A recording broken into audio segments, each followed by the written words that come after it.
Fala galerinha, Little Christ, como é que vocês estão? Tudo na paz? Tudo na bênção? Luan e Alan passando aqui para trazer mais um vídeo para este queridíssimo canal. E o tema do nosso Reflection Time de hoje vai ser a analogia do casamento em Romanos capítulo 7. Hoje nós iremos tratar de um tema muito importante, pouco compreendido e muito distorcido. Nós iremos começar a falar sobre a graça de Deus. Porém, graça não é algo que nós venhamos a conseguir entender em sua completude em apenas um único episódio. Necessita de alguns episódios para entender esta doutrina sobre a graça de Deus. Por isso que é de extrema importância que você esteja atento nos próximos episódios, pois nós continuaremos falando da graça de Deus. Hoje, em específico, nós iremos tratar do nosso casamento com a graça de Deus. Bom, começamos em Romanos capítulo 7, versículo 1, que diz assim: Não sabeis vós, irmãos, pois que falo aos que sabem a lei, que a lei tem domínio sobre o homem por todo o tempo que vive? Nós falamos nos últimos episódios sobre a lei de Moisés, que foi dada a alguém que estava sob o domínio do pecado.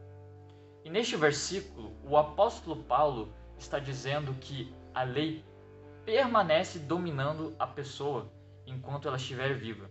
Em outras palavras, a única maneira de se ver livre da lei é morrendo.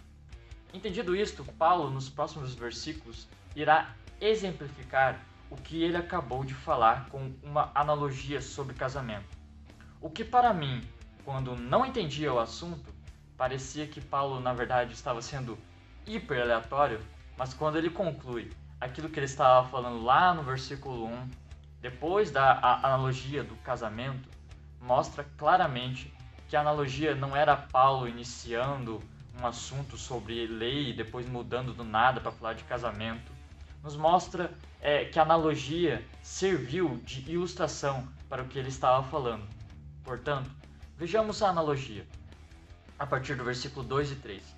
Porque a mulher que está sujeita ao marido, enquanto ele viver, está ligada pela lei, mas morto o marido, está livre da lei do marido. De sorte que, vivendo o marido, será chamada adúltera se for de outro marido. Mas morto o marido, livre está da lei, e assim não será adúltera se for de outro marido. Pois bem, analisemos claramente este versículo.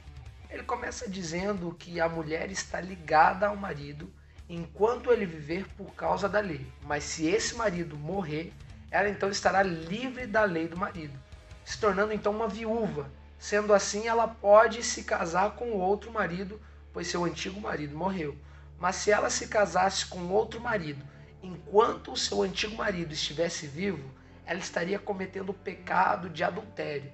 Portanto, para ela se casar com outro marido, era necessário que o marido dela atual morresse. Pois bem, entendido isto, agora precisamos entender quem é quem dentro dessa história. Vamos lá no versículo 4. Assim, meus irmãos, também vós estáis mortos para a lei pelo corpo de Cristo, para que sejais de outro, daquele que ressuscitou dentre os mortos, a fim de que demos frutos para Deus. Aqui nós encontramos uma aparente contradição com a história contada, que de contradição não é nada. Vejamos bem, ele diz que nós estamos mortos para a lei pelo corpo de Cristo, o que de início nos remete à necessidade que havia na história de que o marido atual da mulher morresse. Mas isto significa que nós somos o marido atual da mulher na história?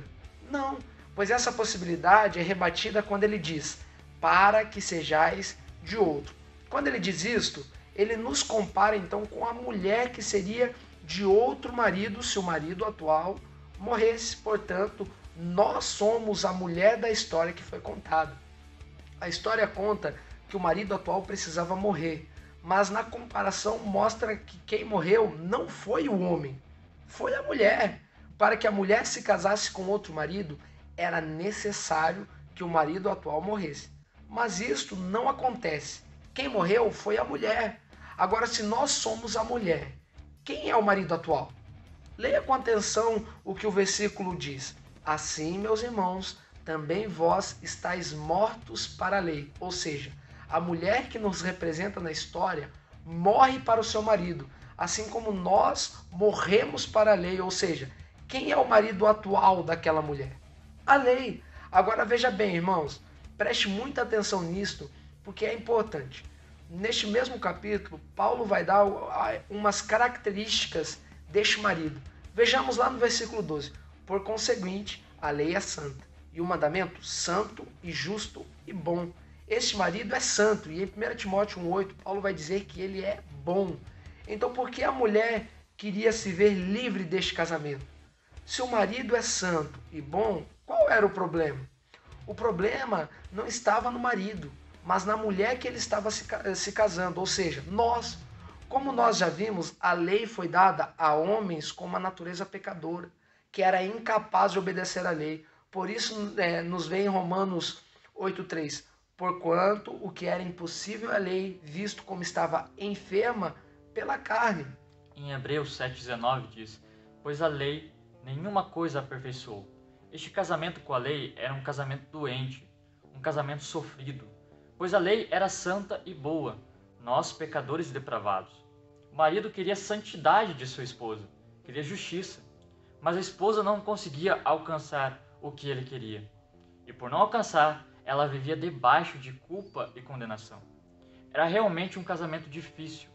Então o versículo 4 diz que a mulher que era pecadora, depravada, morre para seu marido atual com Cristo, mas como nós morremos? Em Romanos 6,5 diz, se desse modo formos unidos a ele na semelhança de sua morte, com toda certeza, o seremos também na semelhança da sua ressurreição.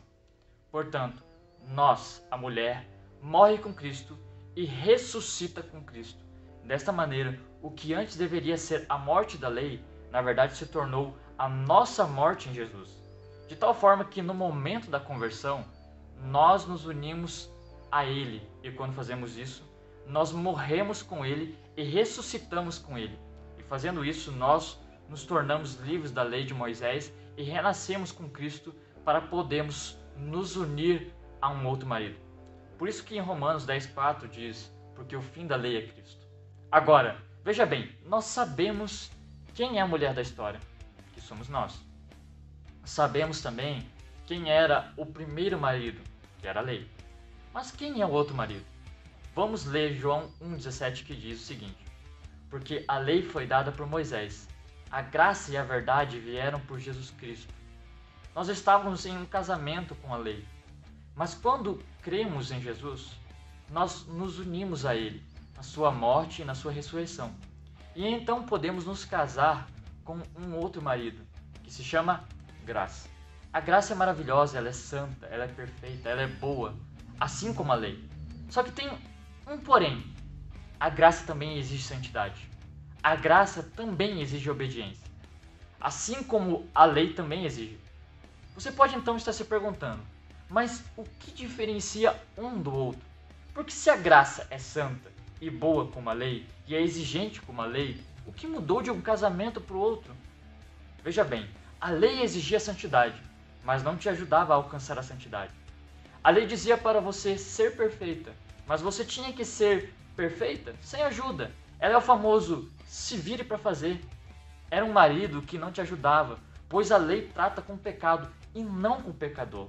Mas a graça não. A graça ela te torna santa, ela te torna justa, ela te torna perfeita, pois ela não trata com o pecado apenas. Ela vai além, ela trata com o pecador. A graça chama como você está, mas não te deixa como está. A graça de Deus te transforma, lidando com a raiz do problema. Pois se o problema era eu e você, ela nos muda. Se o problema era nossa natureza, ela transforma. Pois o que a lei foi incapaz de fazer, a graça conseguiu fazer através do sacrifício de Jesus. Exatamente o que diz em Romanos 8,3,4, que diz, porquanto o que era impossível à lei, visto como estava enferma pela carne, Deus, enviando seu Filho em semelhança da carne do pecado, pelo pecado condenou o pecado na carne, para que a justiça da lei se cumprisse em nós, que não andamos segundo a carne, mas segundo o Espírito. O que a lei não pôde fazer, a graça fez. Se o problema é você, Ele foi tratar com você, como diz em 2 Coríntios 12:9, e disse-me: a minha graça te basta, porque o meu poder se aperfeiçoa na sua fraqueza. De boa vontade, pois me gloriarei nas minhas fraquezas, para que em mim habite o poder de Cristo. A graça de Deus é maravilhosa. Ela te basta. Ela se aperfeiçoa na sua fraqueza. É por meio da graça que nascemos de novo. É por meio da graça que recebemos vida no Espírito.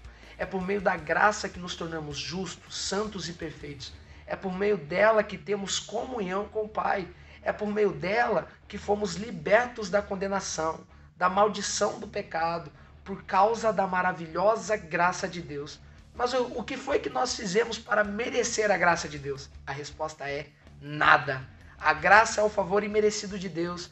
Você não é salvo por ser bom, você não é salvo por ser justo, por ser santo, por ser perfeito. Não, você não é salvo pelo que você fez, você é salvo pelo que Cristo fez. É um favor imerecido.